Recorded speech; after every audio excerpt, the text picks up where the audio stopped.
makakasusi para sa laban na ito. Pero ito naman! Grabe naman yung double cycle na ay pagpasok at ay meron na naman Kailangan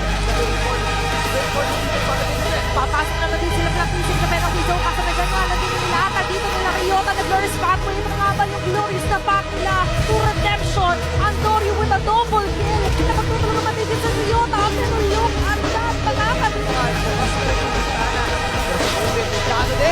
si Andorio makakaligtas pa rin naman natin yung fracture babalik dito ang mga members nandiyan yung yakap ni Jackto sasabay nga naman ang penalty zone dito sa practicing habang nagkakagulo-gulo sila daw malalatag nga natin dito ang glorious pathway walang mamamatay pa sa ngayon ay naku po nakita natin grabe naman yung laban na yun I can't believe my eyes. Ang dami nangyari doon.